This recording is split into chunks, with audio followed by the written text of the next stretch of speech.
the David Amram Quartet.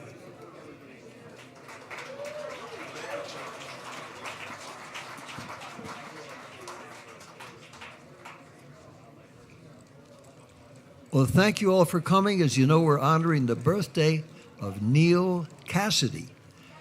Now, for those of you that might not have been fortunate enough to read on the road or aren't from Colorado, or you are from Colorado and did read on the road, but you forgot the person in the book who was the hero was Denver's own Neal Cassady. He was called Cody Pomeroy in one of the books, Visions of Cody, and he was called Dean Moriarty in another book, but it was really Neal. And he was just one of those amazing people that a lot of us were lucky enough to know. And when Jack came out to Denver, 1947, and you can ask your grandparents what a great time we were having then, he was the one that took Jack to 5 Points and turned him on to a whole part of America, music, people, places, philosophy that he had never seen. And Neal, in turn, energized all the people that knew him into being creative themselves and seeing the beauty part of this amazing country that Jello referred to earlier on when he mentioned Phil Oakes, seeing the beauty part. And Neal was all about that and sharing that with other people. Like so many other people, he got kind of a bad rap.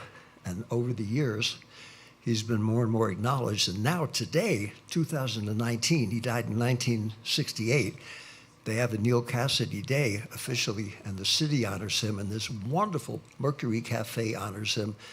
We honor him, and we honor all of you, and thank you for coming tonight to celebrate Native Boy. So I'd like to introduce you to the members of the World Vegetarian Boulder Denver World Quartet. Most of you probably know everybody here, but if you don't, you should, because they can play up a storm. Playing the trumpet, so you might have seen him with so many of the great bands in the world, including his own. And when I conducted the Denver or Colorado Symphony, the second half after they did Woody Guthrie Symphony that I wrote, he came out and he played Take the A Train and some other pieces, and the people in the symphony were freaking out because they thought it was going to be a Pops concert, and they heard this amazing trumpet player. By the end of his third or fourth chorus, the whole orchestra said, "Wow, what have we been missing?" Well, you'll hear it all tonight. Please welcome, all the way from Denver, Colorado, originally from Houston, where we met in 1968, Mr. Hugh Reagan.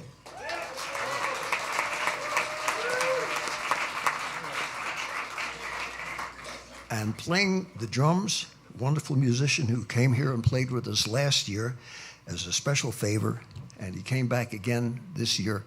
And he's a musician's musician. You're going to really enjoy him. Also from Denver for so many years, played with just about everybody, and it's a joy to be in his company, Mr. Kevin Smith.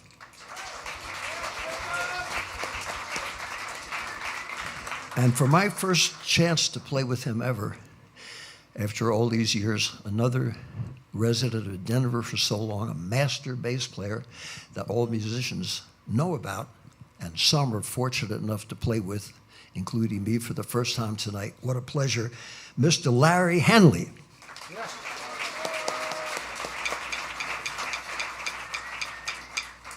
So that ends the Mr. Rogers Gets Down with the History of Western Culture infomercial. And now we're going to play some music. When I first came to New York in 1955 as a 24-year-old hayseed, I was lucky enough to play with the great Charles Mingus, and the third week I was there in New York, I was playing with all these monster great musicians. And one of them, Sonny Rollins, had just come back from Chicago, and he said, "Dave, I'd like you to hear this song. It's one that was a great folk tune that my folks, when they came from the West Indies, brought with them. And I think it could be a good jazz tune." And he played me St. Thomas, and he was right, of course. So we're going to begin with the 14-degree temperature to take you down to the balmy Bahamas. And you don't need an airplane ticket, frequent flyers, a passport, or anything, because the music takes you to the place from where it came. This is Sonny Rollins' own beautiful St. Thomas.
Thank you. Thank you so much.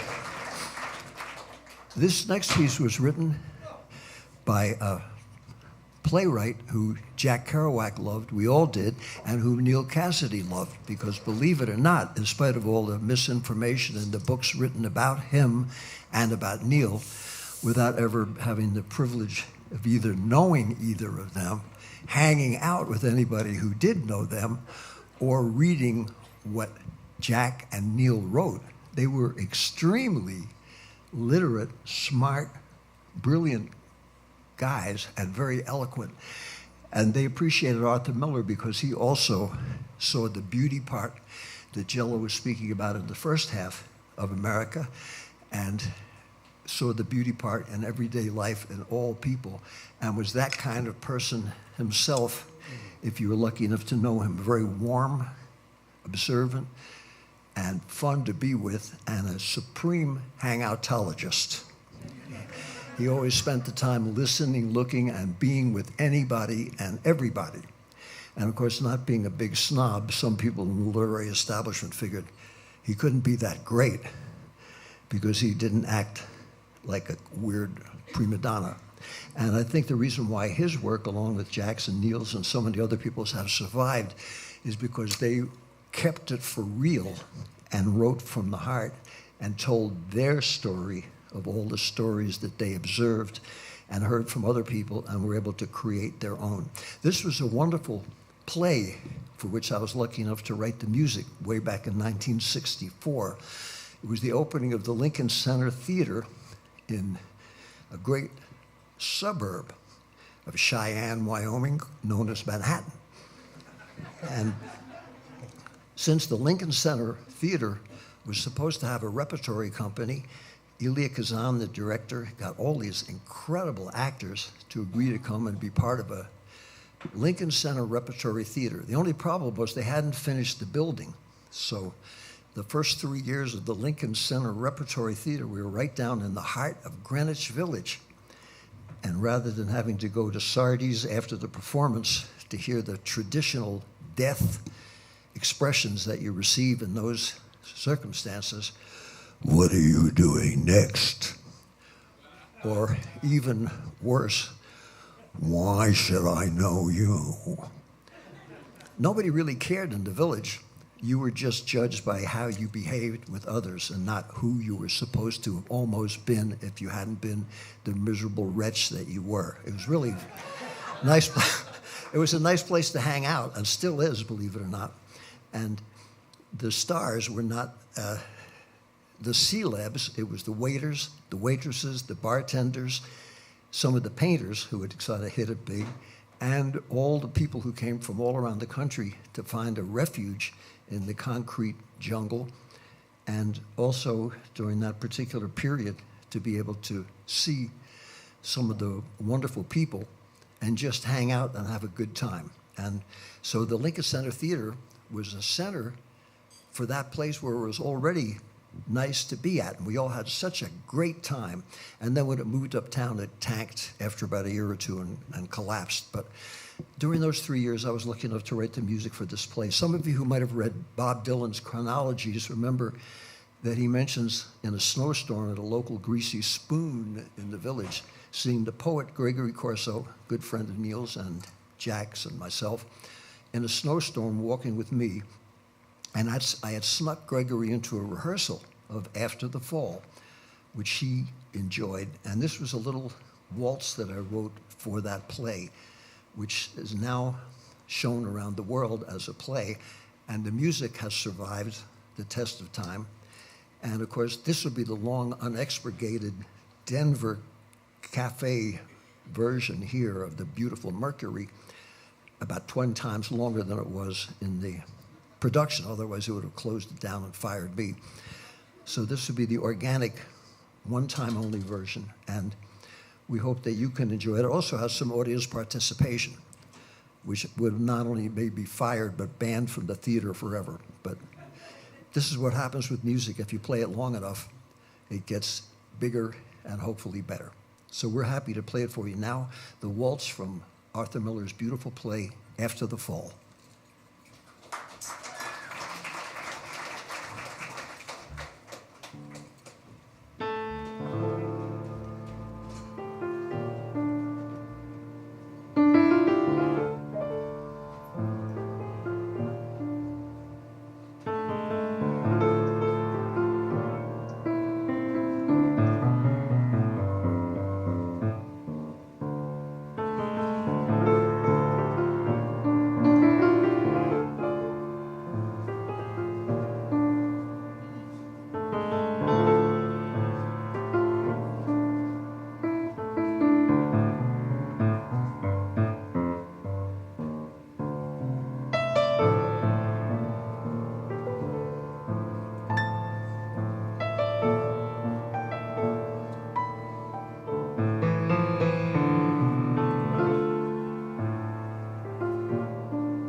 Thank you so much.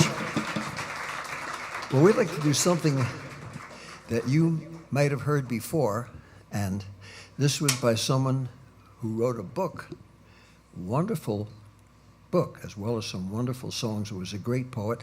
And if you go to Europe, which I'm sure some of you have done, you'll find out that over there, and many places in Asia, and even some places in the United States, people understand the relationship of someone from the small town of Okemah, Oklahoma, named Woody Guthrie, who wrote not only some magnificent songs, but some extraordinary poetry and a wonderful series of books, one of which, Bound for Glory, has become a classic.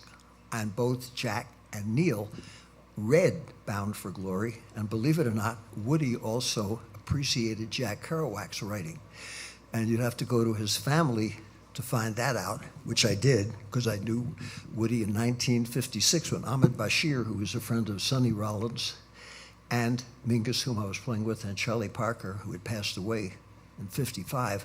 In 56 said, "You want to come and meet Woody tomorrow?" And I said, "You mean Woody Herman?" And he said, No, Woody Guthrie. I said, "Yeah, man, how do you know him?" He said, "Well, I'm a friend of his wife's, Annika, and he only lives a block and a half from where you are, here between Avenue B and C, on what they then called the Lower East Side, before the rents changed the name, just as we have Lodo recently, because of the wonderful surge in economic prowess of the people who control, I don't know if it's real estate or not, if it's real, but whatever, at the moment, the Lower East Side is now called the East Village because the rents went up. But anyway, when I was there, it was still the Lower East Side, and I walked a block and a half and met this amazing guy from Okemah, Oklahoma. And in 1956, there wasn't any Cowboy Chic. The movie, The Midnight Cowboy, hadn't been made. So the only stuff people in the East Coast knew about were the Warner Brothers cowboy movies with the gigantic outsized hats, people wearing spurs and chaps when they were indoors and impersonating cowboys and cowgals, even though they never had met one or been out here. And he was such a beautiful person, and he reminded me of the people I grew up with on a farm in Feasterville, Pennsylvania. And years later, I knew his kids, Arlo and Nora, and they commissioned me to write the symphony that was played here by your own, what they then called the Colorado Symphony Orchestra. And Gene Zubik, who's here tonight, was the president of the orchestra, and that's why I got to record the piece with the concert. And Hugh Reagan was on that concert. And when I heard that the manager, the executive director of the symphony was considering meeting me, he said, "I see you're playing at the cafe here. I'd like to meet you there." And I thought, my gosh, if he's going to meet me here, seeing I'm playing here, he'll think I'm some congenital dope fiend communist moron and never think of me doing anything with the symphony except maybe staying away. But I had to meet him, and the first thing he mentioned was some of the great jazz artists that he loved from Denver. It blew my mind. And then I found out he'd been a bass player, and he loved not only Beethoven, Mozart, and Bach and the composers before Bach, but all the great Russian composers and the composers of today. And he loved jazz and folk music and sincere music of any form that he felt was truthful and saying something. So I said, wow. And then I was able to make that recording, which never would have happened otherwise.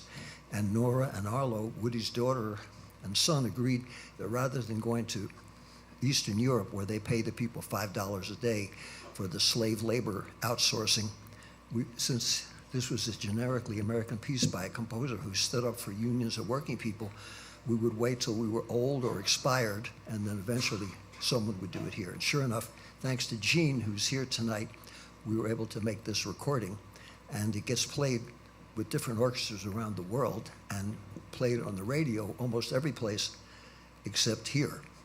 But they say in Brazil, "Santo de caixa não faz milagre," which means a saint in their own time is not appreciated. So for people who say, what's it like at 88 to finally get your music played? I just was at Carnegie Hall last week conducting.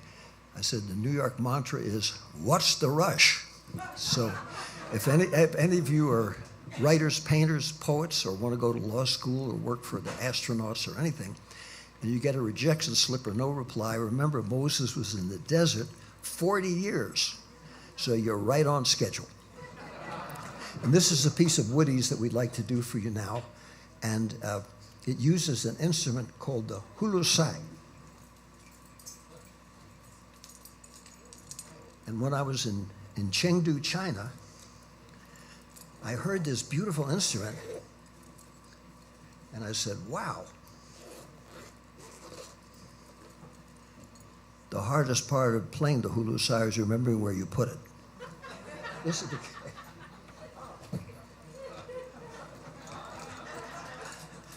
And any ethno-funkologist would say, how can you possibly play something of somebody from Okima, Oklahoma, and an instrument you learned in Chengdu, China?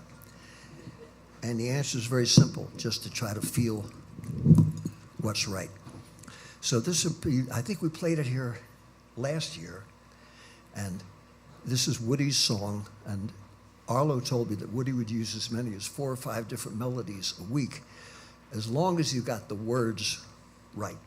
So we're going to do it for you with Woody's words, which I'm going to get out of my folder so I don't massacre them. And this would be the downtown Denver pre-Chapultepec version of Woody's wonderful song that could have been written yesterday or tomorrow about those people who come from all over to help us out and feed our children and help us for the delicious food that we give ourselves and our kids and grandkids. It's called Pastures Aplenty.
It's a mighty hard road, my poor hands of hold.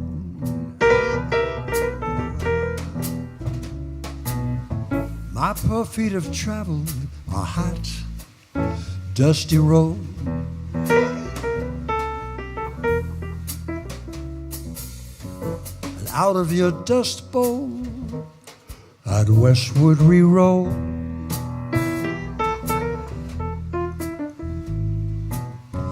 And your deserts were hot, and your mountains were cold.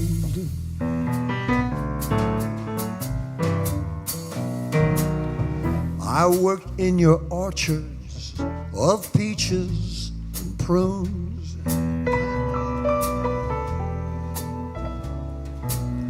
I slept on the ground in the light of the moon.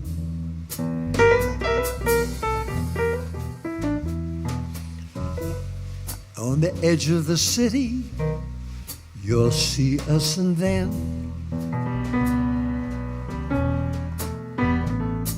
we come with the dust and we go with the wind. California, Arizona, I harvest your crops. Well, it's north up to Oregon to gather your hops.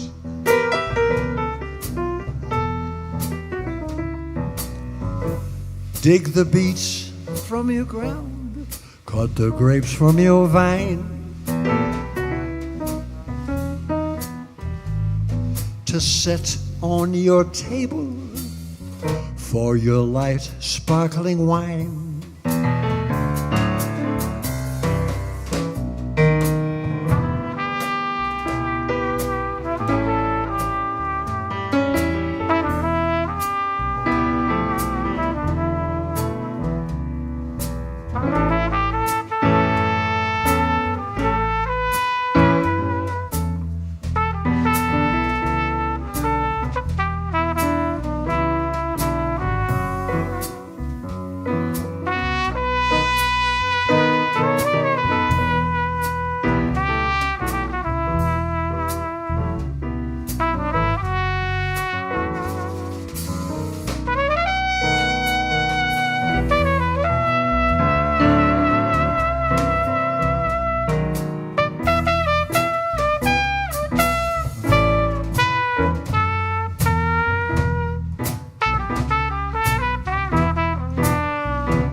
Pastures aplenty, green pastures aplenty from the dry desert ground,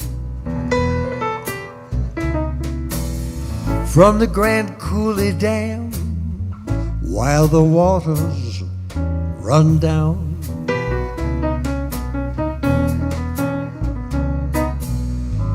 every state in the Union, us migrants have been.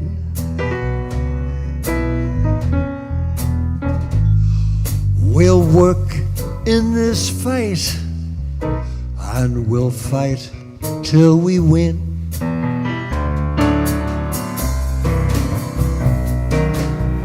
Always we ramble that river and I.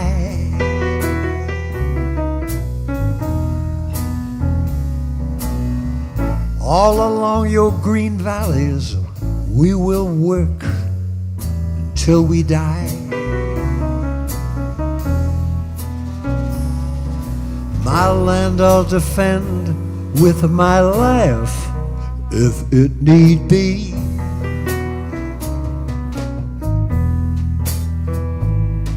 Cause my pastures of plenty must always be free.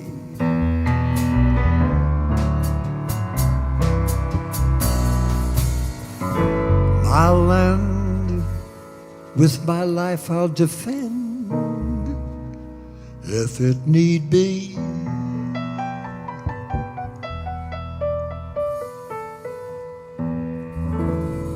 Cause my pastures of plenty must always be free.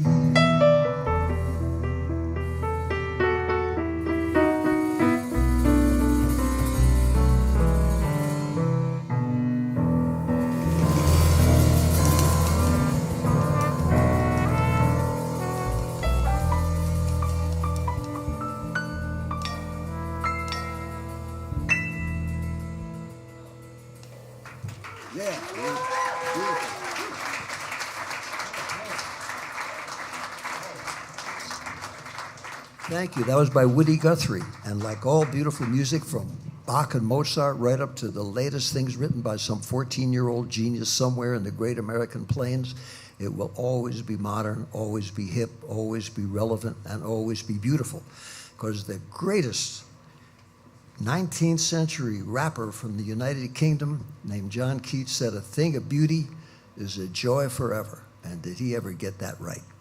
And for those of you who are artists, painters, poets, musicians, dreamers, scholars, thinkers, and dare to do something that your career counselors tell you is hopeless because there's no market for it and no interest in it anymore, thank them for their sage advice, but remind them there are never too many sunsets and never enough beauty. And if you feel you were put here to do something, which we all were, do it. And remember that we're all born artists until we're talked out of it. So we hope that you'll think of that when you think of Neal and Jack, not as historic figures, but as people who wanted to see a more beautiful, compassionate America and see future generations be able to share some of the beauty. And all you young people here tonight are so lucky because you can go on the internet and go on YouTube and see all this great stuff of the past and the present and what people younger than you are doing, and then turn off the computer and enroll in the University of Hangoutology, where everyone has a scholarship, and find out there's a whole lot of shaking going on everywhere by everybody, and you can be part of that too. And I wanted to mention that so that when you see all the gloomy news and the Dr. Kevorkian of the arts and creativity, that's perfectly acceptable for those who want to follow those death wishes by other people that are bestowed upon them. But remember, Miles Davis in 1959 wrote a song called So What? And that's the American version of existentialism that's much hipper because it's not negative. It just means all that junk and slop and slime has always been here, is here, and always will be here. But if you can stay on your own path, you can bypass all that. And for all the other stuff, you can say, yes, it's there, but so what? So with that note in mind, I'd like to play a piece now. And since our great bass player is here playing with us for the first time, I'm actually going to take out a piece of music. I don't want you to think we're losing our spontaneity, but as an American citizen, he's entitled to see the chord changes of the tune. And this is one that I wrote with Jack Kerouac, Neal Cassady, whom we're honoring tonight, and the poet Allen Ginsberg. And I wrote the music for a film called Pull My Daisy, which 50 years after, oh, well, 50, they showed it in 1990. I was invited to the University of Denver to give some scholarly information, I hoped. And they had an enormous picture in the Denver paper of all of us sitting around a table in 1959 after we made the film. And the only way you could get the film was from a university on a 16 millimeter film. And they put the 16 millimeter film in, and the whole thing blew up before we could even see one bit of it. And people come out with scotch tape, adhesive tape, the whole staff came out, and no one got to see it. But that wasn't the end. That was just the beginning, because after 50 years of fighting among themselves, Alfred Leslie and the great photographer Robert Frank decided that rather than fighting of whose film it was, they would have a joint copyright. So if you go on YouTube, you can see them both, Robert Frank's Pull My Daisy and Alfred Leslie's Pull My Daisy, and it's the same movie. So we hope you'll enjoy this song that I wrote with them long, long time ago. And the scat rap making up the lyrics part wasn't in the original version, but this will be the one that you'll hear tonight at the wonderful Mercury Cafe. And I'm going to get the music.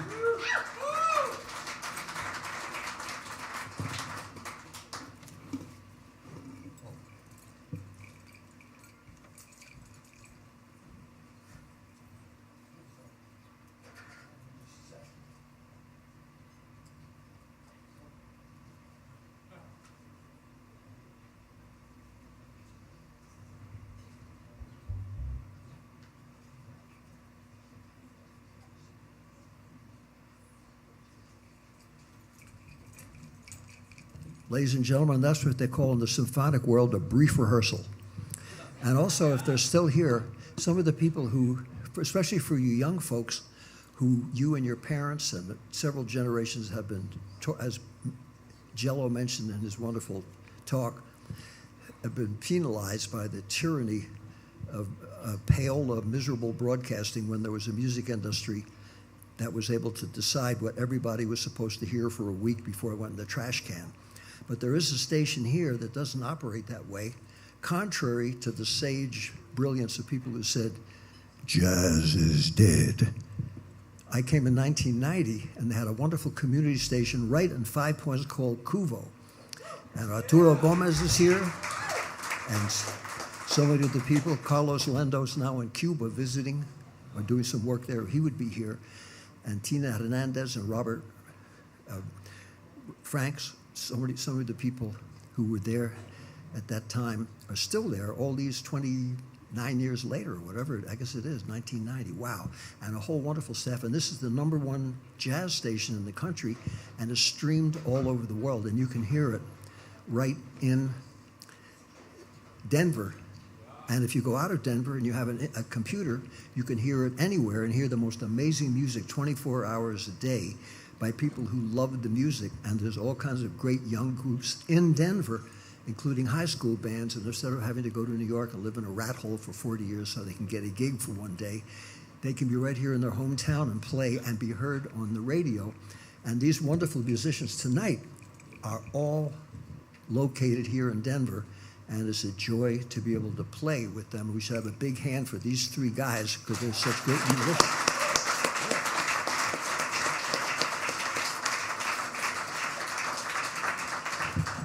So Jello mentioned how when we were back, he said so much of what he did was just oral, and then he would sort of remember it and write it down afterwards. Neal, I don't think ever wrote lyrics for any song, but they did have a big book, and when they would come and visit New York, everybody would write in something like you're doing on a camping trip, and they say, my dog had fleas, and then they say, pass the ketchup, please, and everybody would write down a little line. So this song evolved that way into a huge, gigantic song. And Jack, when he chose the final choice for the film, decided he wanted to have the lyrics that he liked. And then the stuff I make up on the spot is just one time only. So if any of you have a iPhone, you can record it, and we can all sue each other because I'm getting the ideas from your ESP. That's what it's all about. This is Pull My Daisy. And again, the lyrics of the song itself are by Jack Kerouac, Neal Cassady, and Allen Ginsberg.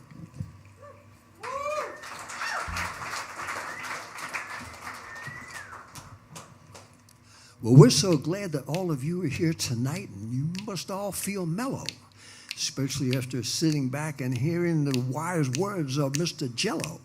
Well, I enjoyed being here, too, with all of you, and I'm so glad to be here tonight and to see you show up at the historic Cafe Louis, barely out of sight. So for those of you who want to be creative and do something brand new of your own each and every day, just remember that you don't have to have any credentials, that it's not the beatnik way. It's just a way of being human and delving into your heart and delving into your soul. And if you do that, you'll find that whatever ideas you come up with will come out true and whole. Now, people who rhyme compulsively like this are usually considered to be certifiably crazy. So that's this reason for this particular introduction tonight for Pull My Daisy. It's different every time, and when we do it down the line, it's not a crime to be yourself. And for those who tell you that there's no creativity anymore, tell them to put those ideas on someone else's shelf. And if they do it and they've been through it like you are thinking about it, you can do it too. And tell all your friends that whatever thoughts come into your mind are probably true. And the first thought might not be the best, but you can lay that to rest and even choose another. And with an editorial process before it even happens, you can tell your sister and brother that music and art and poetry are here in Denver tonight, and that you don't have to worry whether it's artistic or not, or someone thinks it's wrong or right. It simply is, and that's enough reason to have a celebration for that every day. And if you do it, you'll find that you can do it in your own creative way. Now, whether it's soulful or beautiful or pretty or funny or even gory, the most important thing is to follow Lester Young's mantra, which is to tell your story. And if you do it and you've been through it, you'll feel real good, and people won't think that you're crazy. They'll only say that hopefully you were inspired by this tonight's unique version of Pull My Daisy.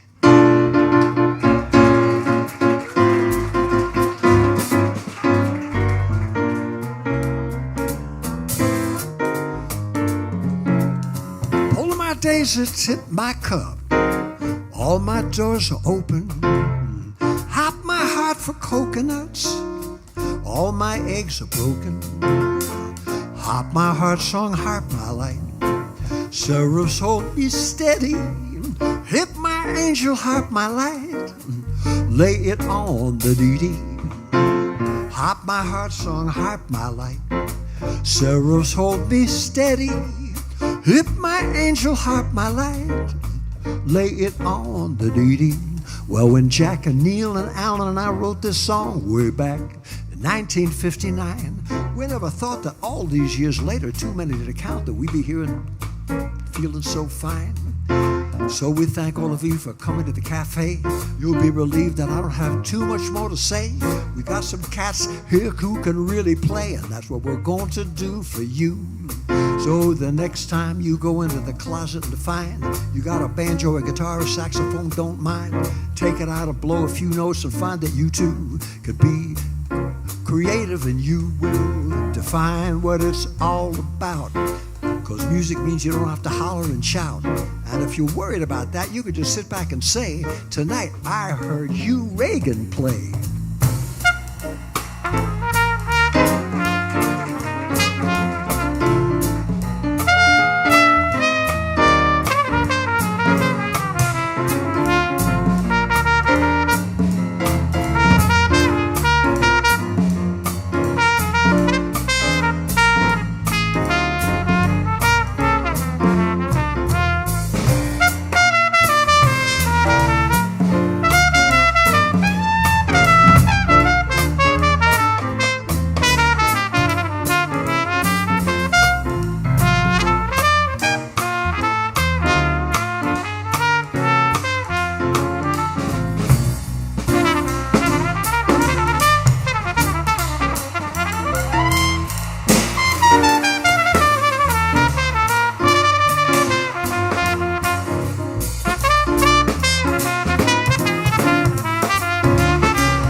That's what you call percussion. It requires no more discussion, 'cause you heard it live here tonight. Well, when Jack and Neal and I all were hanging out, here's what we used to do: we didn't shout. In pianisso, after 3 a.m., we played 4 bars apiece, and that's what we're going to do for you, if you please.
Pull my daisy, tip my cup, all my doors are open.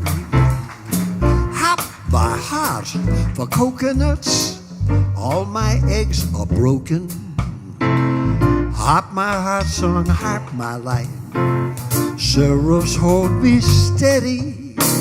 Hip my angel, harp my light, lay it on the needy. Harp my heart song, harp my light, seraphs hold me steady. Hip my angel, harp my light, lay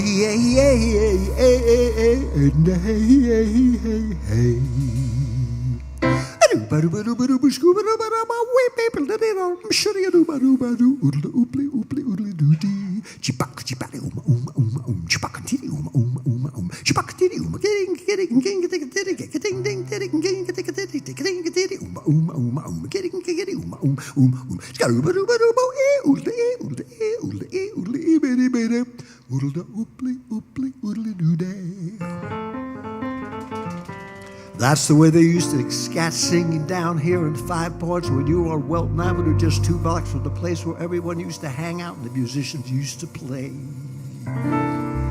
Well, those days may seem gone, but actually Kuvo's located right where the 5 Points action used to be.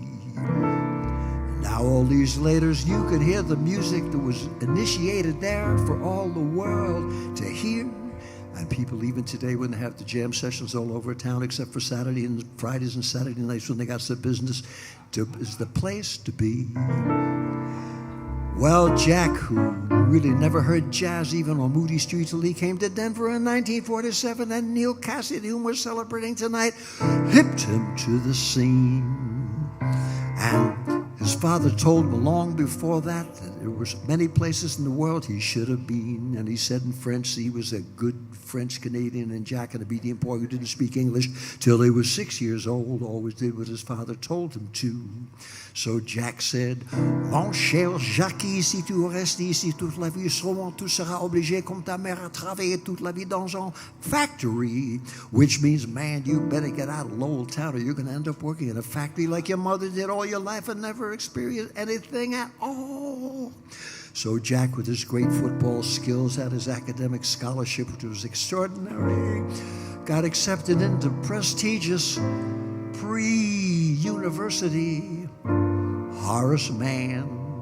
And all the people in Lowell, Massachusetts thought that's incredible that anybody in Lowell, Massachusetts possibly could do more than we ever thought that he or she can.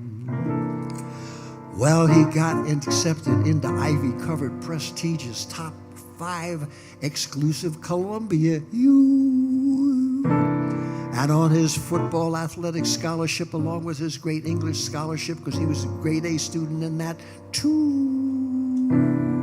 The third week in practice as a promising new halfback, he broke his leg. And like all French Canadians, he was too proud to beg. And Lou Little, the coach, said, Jack, you better go. I think your career in academia is through, and that's the advice I'm giving you. Get out of here while you can.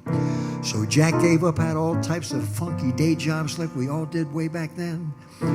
And in 1951, not taking Benzedrine, as the dumb books were written to never happened in the first place, actually just drinking coffee, wrote his 9th version of On the Road. And if you don't believe me, go to the Columbia University Library, or better yet, go to the New York City Library where James Hearsay, God bless him, gave the entire archive to the place where you can read and see the original 9 versions. So like Mozart, Jack could write the whole thing out of his head. And 7 years later, On the Road finally came out in September in 2007. Actually, it was 1957, but let's not get too particular tonight. And Gilbert Milstein, the third string critic, bless his heart, who really knew what was beautiful and true and right, could relate the writings of Dostoevsky and all those cats to the beautiful things that Jack also felt, that the eyes were the mirror of the soul. And because he writes generically about America, people really still today realize that what he did was more and so totally true and whole. And Neal's in the book too, unfortunately using another name, so Neal's writing itself got stifled, although he was who gave everybody inspiration and still does today. So for all of you here who came to the Cafe Lou, before we play our final piece, there's just one more thing I want to say. If you want to write, paint, play, sing, or get out anything creative and artistic before the next beautiful Colorado upcoming spring, if your friends tell you that you're certifiably crazy, just remind them every time and minute in life to pull your daisy.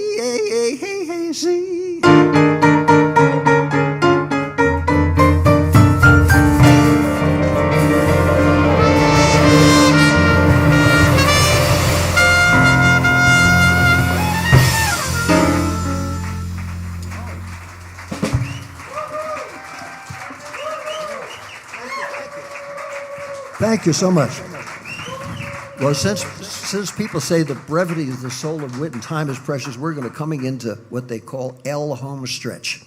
So that was the warm-up for the next 2 people who are going to read very brief versions of Jack Kerouac's writing, which took place, and without Neal, they never would have taken place, because the first one describes all the jazz artists that Jack got to hear and that Neal helped him to understand more, and that you can hear on Kuvo all the time, along with today's young jazz giants and musical giants.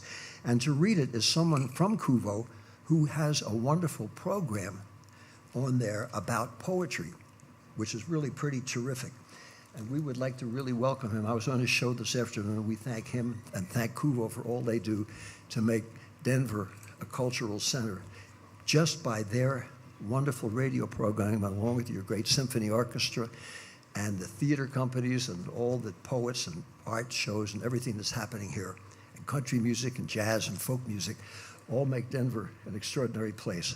So we would like to invite you to give a big round of applause for one of your own visionaries who makes the radio more beautiful, and he has his own poetry series as well.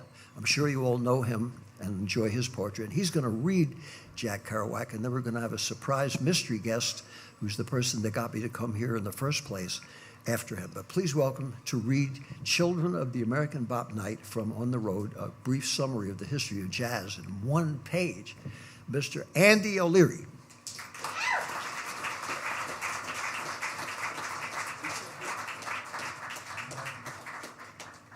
Is Andy? Oh, there.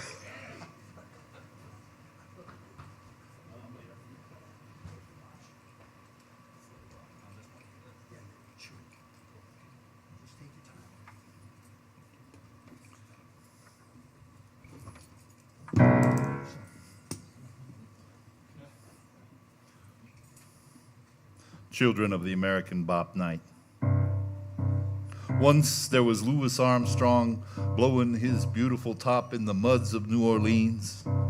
Before him, the mad musicians who paraded on official days and broke up the Sousa marches into ragtime.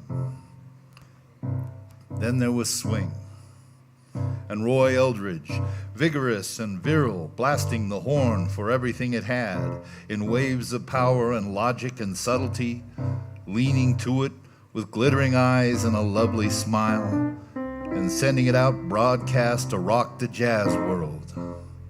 Then had come Charlie Parker, a kid in his mother's woodshed in Kansas City, blowing his taped-up alto into the logs, practicing on rainy days, coming out to watch the old swinging Basie and Benny Moten band that had Hot Lips Page and the rest.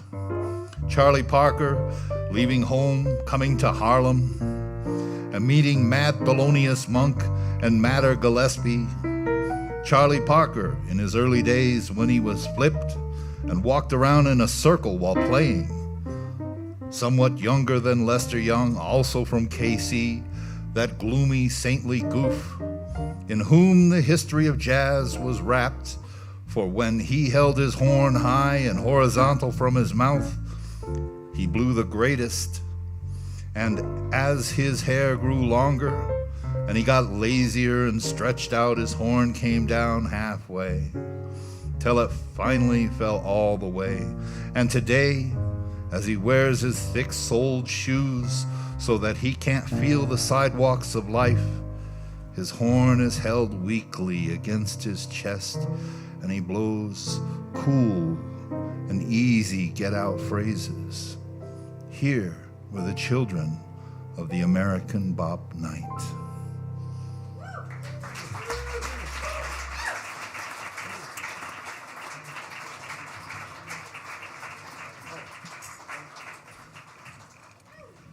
And now for the beautiful end of On the Road, and this was the part where Jack describes what he felt Neal was going to go through. Jack was on the way to going to the Metropolitan Opera, and he looked out the cab window and he saw Neal in his old threadbare coat about to get back and go to the bus station in New York City and take that incredible long, especially in 1949, long bus ride all the way back to Denver.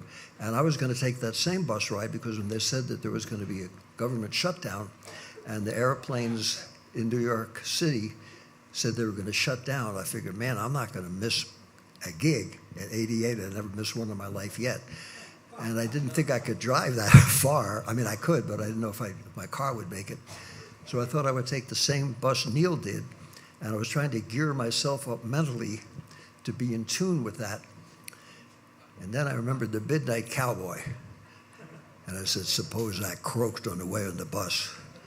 What a drag that would be. So fortunately, I was able to catch the plane, and just so beautiful to be here. And I wouldn't be here tonight, and I wouldn't be at the cafe if it weren't for a gentleman who saw me and met me, and I met him at the cafe and was able to do my piece with the symphony, have Hugh Reagan play with the symphony, have the symphony play two pieces of mine, and he's done so much for the arts in not only in Denver, but around the world. and he's an extraordinary he's a bass player. He does just about everything. And he's going to read some Jack Kerouac. And this is a part describing Jack's beautiful picture of America. It's just that when I was at the British Museum in London, they had me come over, since I was fortunate enough to still be alive, and talk about Jack and working with him. And the people in London, right in the British Museum, right next to the manuscripts of Thackeray, Beowulf, Emily Bronte, Shakespeare, were the words of Jack Kerouac in that big scroll. And I said, imagine what it would be like for him, a boy from Lowell, Massachusetts, didn't speak English till he was 6 years old and probably read every author that's here in the library, to have his original manuscript right in the same place as Jack's words were in conjunction with those great writers. So it's just so nice to see him getting the recognition, Neal getting the recognition, and that means for all of you to go ahead and be creative yourselves too, if you please. Please welcome Gene Sobak.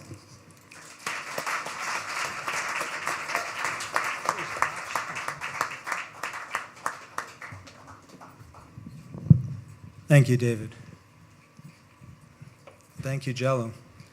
35 years ago, you thrust yourself off a stage onto a floor in Dover, New Jersey, and I was a couple of feet away from you. So it just shows you what happens if you just live long enough. You can relive those moments here in Denver. So thank you for coming. And during sound check, we had to look across this hall to 2 or 3 old guys sitting at the bar while these strippers were walking back and forth across the bar in the middle of nowhere, New Jersey to nobody. And then the show happened later. It's just so fucking weird in that place. And God bless America, right? So, in America, when the sun goes down, and I sit on the old broken down river pier and watch the long, long skies over New Jersey and sense all that raw land that rolls in one unbelievable, huge bulge over to the West Coast. And all that road going and all the people dreaming and the immensity of it. And in Iowa, I know by now, the children must be crying in the land where they let the children cry. And tonight the stars will be out. And don't you know God is Pooh Bear? The evening star must be drooping and shedding her sparkler dims on the prairie, which is just before the coming of the complete night that blesses the earth, darkens all rivers, cups the peaks, and folds the final shore, and nobody knows what's going to happen to anybody besides the forlorn rags of growing old. I think of Dean Moriarty. I even think of old Dean Moriarty, the father we never found. I think of Dean Moriarty. Thank you.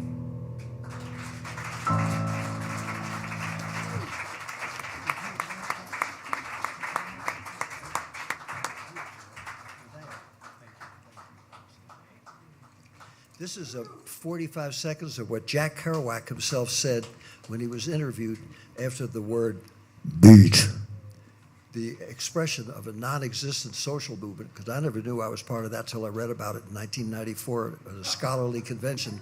The beat generation, you dig.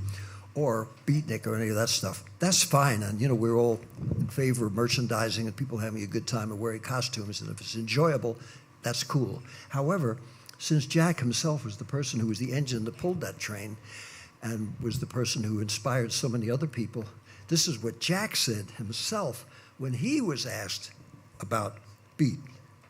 Jack said to Anderson Fox, and Jack's brother-in-law, John Sampus, gave me this, and it was also he was interviewed by a wonderful writer who had gone out to Hollywood and kind of given up his soulfulness, Ben Hecht, who was a great writer but was kind of disillusioned and kept nagging Jack about the beat generation. Jack said, "This is beat," and this is what he wrote, 4 lines. "I want to speak for things. For the crucifix I speak out. For For the Star of Israel I speak out. For the divinest man who ever lived, who was a German, Bach, I speak out. For sweet Muhammad I speak out. For Buddha I speak out. For Lao Tse and Chuang Tse I speak out. For D.T. Suzuki I speak out. Why should I attack what I love out of life? This is beat. Live your lives out? Nah. Love your lives out. Jack Kerouac said that, wrote that.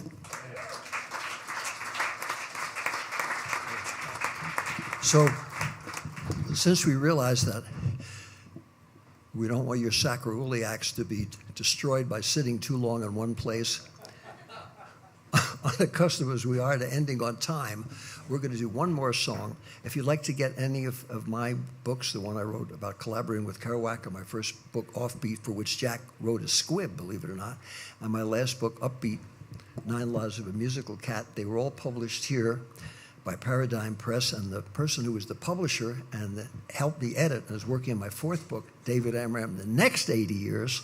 So that still gives me 152 years to get it finished, or 52 years, whatever. The next, when I'm 160, if I live that long, that alone would be enough of a scientific miracle to put it in paperback immediately. But in the meantime, or you're going to get any of my classical CDs, you're welcome to. And if not, go home and read a book, or write a piece of music, or say hello to the people who live next door to you, because we have to be responsible for the joy that we can bring to others, and in turn receive that joy itself. This is a song by someone who died in 1955, all of us loved, and today he's appreciated 50 times more, and every school in the world, like people who read Jack's and are discovering Neal, he's now entering into the canon, not of bebop, which was a term that became a brand name like beatnik and everything else, rather music that is built to last. His name was Charlie Parker, and we're going to play one of his great songs.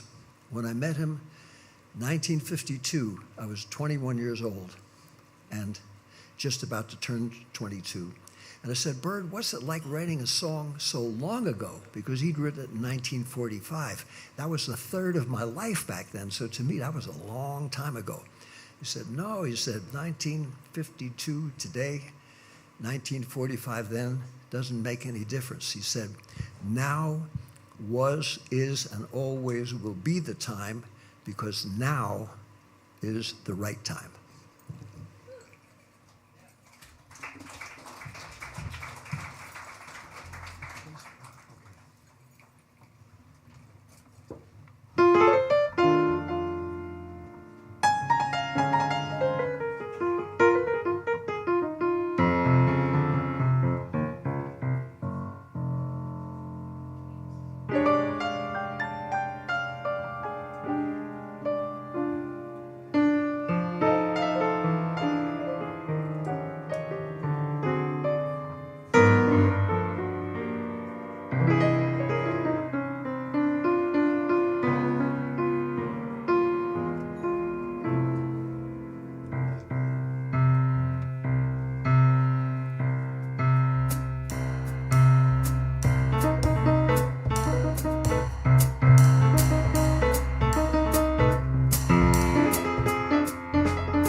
it's all right.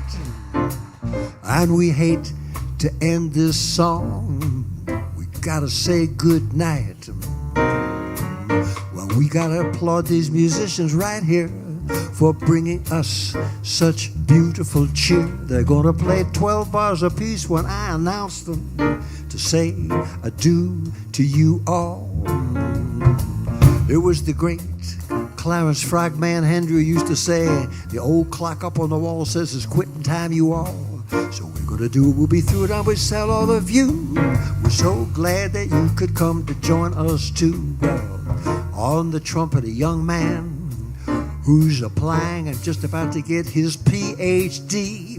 The next time you see him and you call him doctor, you'll know that you came to the right doctor to see. He's not Cajun, but he could swing like the people in New Orleans, because his name is Hugh Agin.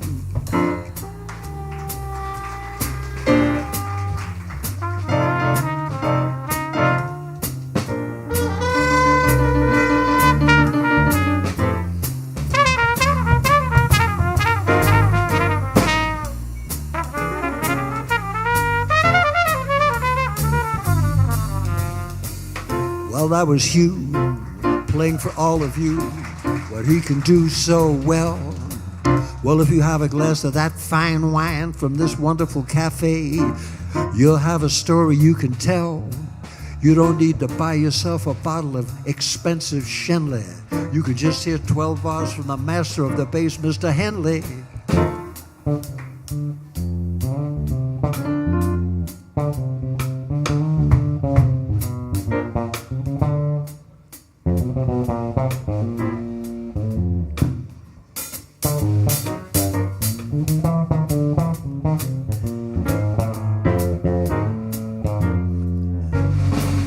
Well, George Gershwin wrote a tune.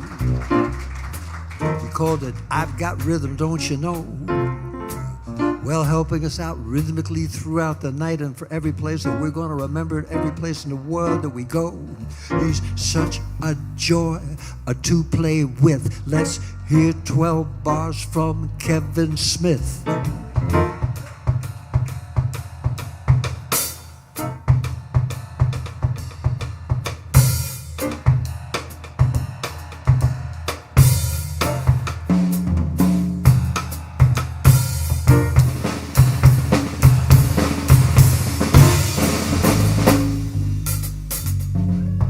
Well, good night.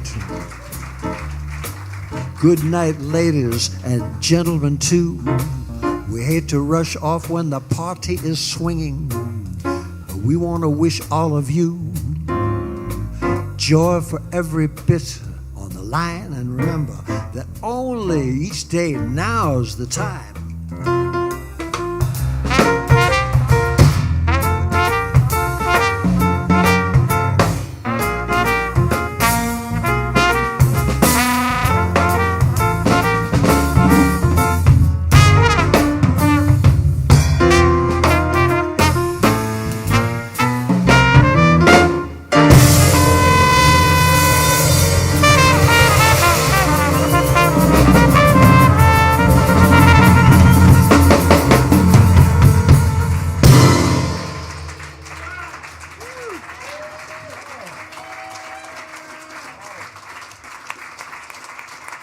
Thank all of you. Thank Jello for his performance.